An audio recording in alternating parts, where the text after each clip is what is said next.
So hey guys and what's up, welcome back to my YouTube channel the unexpected पे। तो कैसे हैं आप सब? आई होप कि आप सब खैरियत से होंगे। तो आज की जो हमारी वीडियो है वो हमारी पिछली वीडियो का सेकंड पार्ट है। तो पहली वीडियो में आप सबने जाना कि कैसे इरशाद भाई जो हमारी कहानी के मेन कैरेक्टर है उनके साथ क्या क्या हुआ, उनको वो बुक मिली, कैसे मिली और उस बुक की वजह से उनकी जॉब चली गई, उनकी माँ की बहुत ज्यादा तबीयत खराब हो गई, उनके सारे पैसे बर्बाद हो गए। तो ये जो सारी चीजें हैं ये आपको प्रीवियस वीडियो में मिलेगी जो कि काफी ज्यादा इंटरेस्टिंग है। तो अगर आप चाहते हैं कि आप इस वीडियो के कॉन्टेक्स्ट को अच्छे से समझ पाएं और इस पूरी स्टोरी को अच्छे से एंजॉय कर सकें, मैं आपसे रिक्वेस्ट करूंगा कि इससे जस्ट पहले की जो वीडियो है जो कि पार्ट 1 है, आप उस वीडियो को लाजमी देखें ताकि ये स्टोरी आपको पूरी समझ में आए। तो चलिए शुरू करते हैं द हॉन्टेड बुक का पार्ट 2। हम ये स्टोरी वहीं से कंटिन्यू कर रहे हैं जहां पे हमने पार्ट 1 पे खत्म की थी। तो फिर से मैं आप सबसे रिक्वेस्ट करना चाहूंगा कि अगर आपने द हाउंटेड बुक का पार्ट 1 नहीं देखा तो प्लीज उस वीडियो को जाके देखें ताकि आपको इस वीडियो का कॉन्टेक्स्ट समझ में आए। तो चलिए अपनी कहानी को आगे बढ़ाते हैं इरशाद भाई के पॉइंट ऑफ व्यू में। उससे पहले एक बहुत छोटी सी रिक्वेस्ट है, अगर आप लोगों ने चैनल अभी तक सब्सक्राइब नहीं कर रखा तो प्लीज चैनल को सब्सक्राइब कर ले। मेरा नाम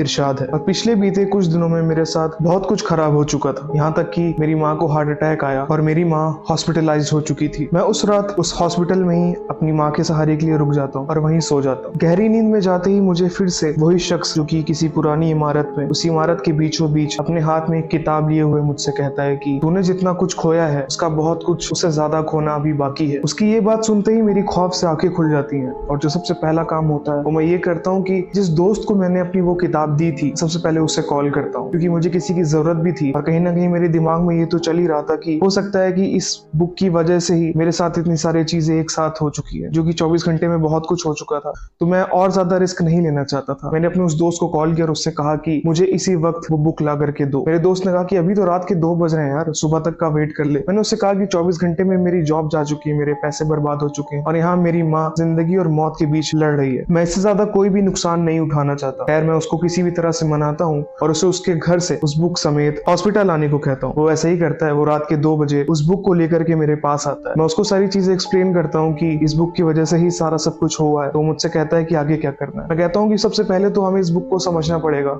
जब हम इस बुक के बारे में सब कुछ समझ जाएंगे तभी हम इस बुक का कुछ कर पाएंगे, सिचुएशन भी तभी ठीक कर पाऊंगा। उस बुक को समझने के लिए मैं अपने दोस्त के साथ उसके घर पे बनाए हुए पर्सनल ऑफिस जाता हूँ, जहाँ पे उसका पर्सनल कंप्यूटर और ये सारी चीजें रखी हुई होती है। हम उस बुक को लेकर के रात के तकरीबन 2:30 बजे उसके पर्सनल ऑफिस पहुंचते हैं और उस बुक के बारे में रिसर्च करना शुरू करते हैं। उस बुक के बारे में जो हमें सबसे पहली चीज पता चलती है कि उसकी जो उस बुक की स्क्रिप्ट है, जो उसकी लैंग्वेज है, वो लैटिन प्लस ग्रीक लैंग्वेज में लिखी गई है और ये जो लैंग्वेज है ये तकरीबन 2000 साल पहले यूज की जाती थी। और यही रीजन था कि हमें उस लैंग्वेज को, उस स्क्रिप्ट को डिकोड करने में तकरीबन 3 घंटे लगे। उस स्क्रिप्ट को डिकोड करने के बाद हमने उसे अपनी लैंग्वेज में समझना शुरू किया। अब हमें उस बुक का सारा कंटेंट नहीं समझना था, हमें सिर्फ इतना चाहिए था कि हम लोगों को बस इतना समझ में आ जाए कि ये जो बुक की वजह से जो चीजें हो रही हैं, इस बुक का जो कर्ज है, जो श्राप है, वो खत्म कैसे होगा। और उस श्राप को खत्म करने के लिए ये जरूरी था कि हम उस बुक के ऑथर के बारे में जाने, लेखक के बारे में जाने और ये जाने कि उसने ये बुक लिखी ही क्यों थी। शायद किसी की दुआ या फिर किसी का आशीर्वाद था मुझ पे, क्योंकि वो सारी इन्फॉर्मेशन मुझे उस बुक के अंदर ही मिल चुकी थी, जिसे हम लोगों ने डिकोड करके समझना भी शुरू कर दिया था। उस बुक की कहानी कुछ इस तरह थी कि तकरीबन 2200 साल पहले एक प्रीस्ट हुआ करते थे जिनका नाम था मार्टिन।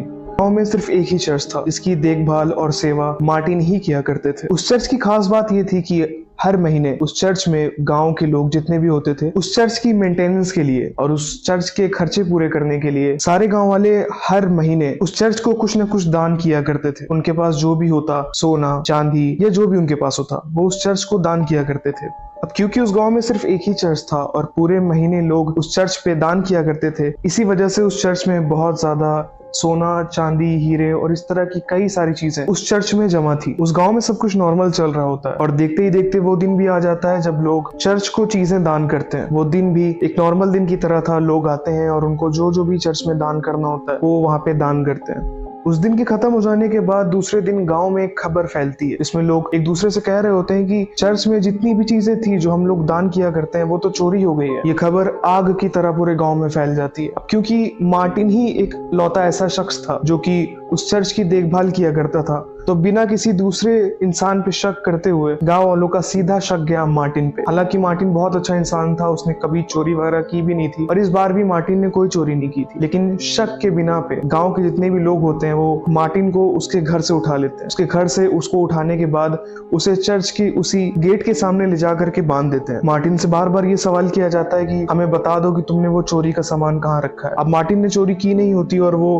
काफी इंसाफ पसंद इंसान होता है, तो उन लोगों से कहता है कि मेरा यकीन करो मैंने चोरी नहीं की और मुझे नहीं पता कि वो चोरी का सामान कहाँ रखा हुआ है। गांव वाले मार्टिन की बात पे भरोसा नहीं करते और उसे सजा सुनाते हैं, जो कि सजा ये होती है कि मार्टिन को जब तक भी ये भूख से मर नहीं जाता इसको चर्च के गेट के सामने ही बांध के रखा जाएगा। ठीक ऐसा ही होता है और वो लोग मार्टिन को वहां बांध करके और उसे अकेले छोड़ करके वहां से चले जाते। तकरीबन 2 दिन मार्टिन भूख और प्यास बर्दाश्त करता है और जिंदा रहता है। तीसरे दिन का जब सूरज निकलने वाला होता है तो मार्टिन हिम्मत हार चुका होता है। उसे लगता है कि शायद अब मैं जिंदा नहीं बच पाऊंगा। तभी उसके दिल में अच्छे लोगों के लिए और अच्छा काम करने वालों के लिए नफरत पैदा हो जाती है। अब क्योंकि वो एक प्रीस्ट था और उसने अपनी पूरी जिंदगी भगवान की पूजा करने में निकाल दी थी, इसीलिए उसके मन में ख्याल आता है कि मैंने इतना सब कुछ किया भगवान के लिए और भगवान ने मुझे क्या दिया। और खैर मुझे दिया तो दिया, लेकिन उसके बाद भी जब मैं इतना सब कुछ झेल रहा हूँ तो कहाँ है मेरा भगवान। तभी मार्टिन फैसला लेता है कि भगवान तू मेरी मदद नहीं कर रहे हैं, इसलिए मैं शैतान से मदद मांगूंगा। वो शैतान से मदद मांगना शुरू कर देता है और देखते ही देखते उसकी मौत से पहले एक शैतान उसके सामने अपीयर होता है, जो मार्टिन से कहता है कि तुम तो मरने वाले हो, मैं तुम्हें क्या ही दे सकता हूँ। मार्टिन उससे कहता है कि अच्छे लोगों ने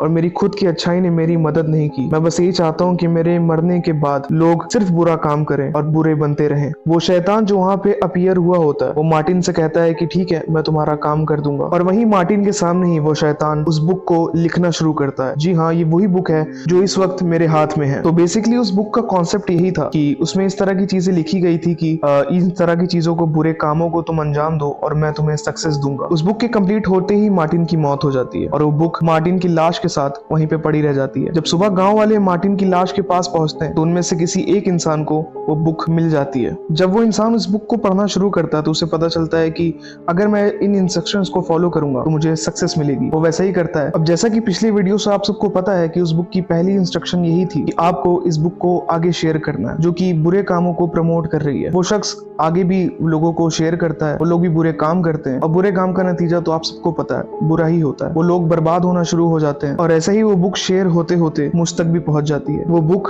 और वो शैतान यही चाहता था कि ये बुक और भी लोगों तक आगे पहुंचे और बुरे काम और भी ज्यादा प्रमोट हो, क्योंकि मैंने वो बुक अपने एक दोस्त को दी थी और उसी दोस्त ने, जो कि मेरे साथ उस वक्त बैठा हुआ था, उसने वो बुक अपने स्टोर रूम में ले जाके फेंक दी थी और उस बुक की प्रमोशन और उस बुक के बुरे काम होते होते रुक गए थे। अब उस बुक की प्रमोशन और उसके गलत काम मेरी वजह से रुक गए थे, क्योंकि मैंने वो बुक अपने दोस्त को दी थी और उसने बुक पढ़ी नहीं और आगे किसी को शेयर नहीं किया, जिसकी वजह से मार्टिन का वो ख्वाब और उस शैतान का वो ख्वाब अधूरा सा रह गया था। उस बुक की कहानी पढ़ने के साथ साथ मुझे ये भी पता चलता है कि वो जो बुक है उसे 7 समंदर के पानी से लिखा गया था, जिसका मतलब ये था कि उस बुक को जिस इंक के सहारे लिखा गया था वो दरअसल इंक नहीं थी, वो 7 समंदर का पानी था। तभी मेरे दिमाग में ये ख्याल आता है कि अगर इस बुक को पानी से लिखा गया है तो इस बुक को खत्म भी आग से होना चाहिए। तभी मैंने और मेरे दोस्त ने ये फैसला किया कि हम इस बुक को क्यों ना आग में जला करके खत्म कर दें, तो हो सकता है कि मेरे साथ जो चीजें हो रही हैं वो होना भी बंद हो जाए। तभी हम उस बुक को जलाने का फैसला करते हैं। लेकिन हम लोगों के माइंड में ये चीज भी चल रही थी कि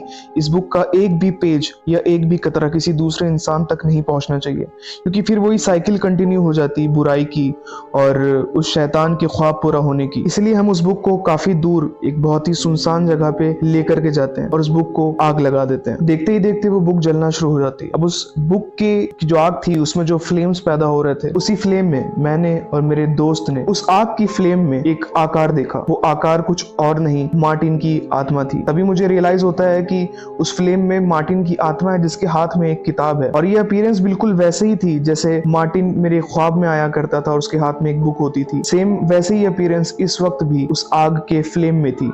उस आग के फ्लेम में मार्टिन दिख रहा था और उसके हाथ में वही बुक थी जो कि हम जला करके खत्म कर रहे थे। देखते ही देखते उस आग में से आवाज भी आना शुरू हो जाती है, जो कि खुद मार्टिन की थी। मार्टिन हमसे कह रहा था कि तुम्हें जो कुछ भी चाहिए जिंदगी में मैं तुम्हें सब कुछ दूंगा, बस इस बुक को जलने मत दो और इस बुक का जो कंटेंट है वो आगे लोगों को शेयर करो। अब क्योंकि हम दोनों ये नहीं चाहते थे कि किसी और के साथ इस तरह की बुरी चीजें हों, इसलिए हम उस बुक को जलने देते हैं और मार्टिन की आत्मा जो हमसे कहने की कोशिश कर रही थी हम उसे पूरी तरह से इग्नोर कर देते हैं। हम मेक श्योर करते हैं कि उस बुक का एक भी पार्ट या एक भी शब्द जलने से बच ना गया हो, ताकि वो किसी के हाथ पहुंच जाए और सक्सेस हासिल करने के चक्कर में कोई इन चक्रों में ना फंस जाए। इसीलिए जब हम लोग मेक श्योर कर लेते हैं कि ये बुक पूरी तरह से जल चुकी है, इसका एक भी पार्ट 0.1% पार्ट भी अब सही सलामत नहीं है, तब हम वहां से घूमते हैं और अपने घर जाने के लिए निकल जाते हैं। उस बुक को जला देने के बाद मुझे आगे से कभी कोई ख्वाब नहीं आया। मेरी माँ की भी तबीयत काफी ज्यादा संभल चुकी थी, वो घर पे आ चुकी थी। वो जो पैसे थे जो मुझे मेरे घर पे नहीं मिल रहे थे, वही पैसे मुझे उसी जगह पे मिले जहाँ पे मैंने रखे थे। मेरी जॉब जो कि जा चुकी थी, मुझे वो दोबारा तो नहीं मिली, लेकिन मैंने जब किसी दूसरी कंपनी में अप्लाई किया तो मेरी जॉब दोबारा से लग गई थी। अब मेरे साथ सब कुछ ठीक हो गया था,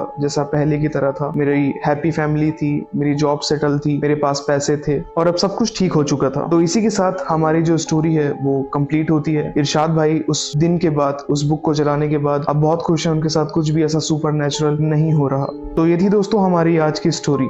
अगर आपको स्टोरी पसंद आई हो तो चैनल को सब्सक्राइब करें और कमेंट में बताएं कि आप लोगों को ये स्टोरी कैसी लगी। मैं फिर से आप सबसे रिक्वेस्ट करना चाहूंगा कि अगर आपने इस वीडियो को देखा है, अगर आपको कॉन्टेक्स्ट नहीं समझ में आया, तो प्लीज आप द हॉन्टेड बुक का पार्ट 1 जरूर देखें, ताकि आपको उसकी और इसकी दोनों की मिक्स स्टोरी समझ में आए। जाते जाते मैं आप सबसे यही कहना चाहूंगा कि अगर आपको वीडियो पसंद आई हो तो मेरे चैनल को सब्सक्राइब जरूर करें। अगर ऐसा कोई एक्सपीरियंस आपके साथ भी है जो आप मुझसे शेयर करना चाहते हैं, तो डिस्क्रिप्शन बॉक्स में मैंने अपना नंबर दे रखा है, आप मुझे वहां पे मैसेज करके अपनी स्टोरी मेरे साथ शेयर कर सकते हैं। तो आज के लिए बस इतना ही, मिलते हैं नेक्स्ट वीडियो में, तब तक के लिए गुड बाय।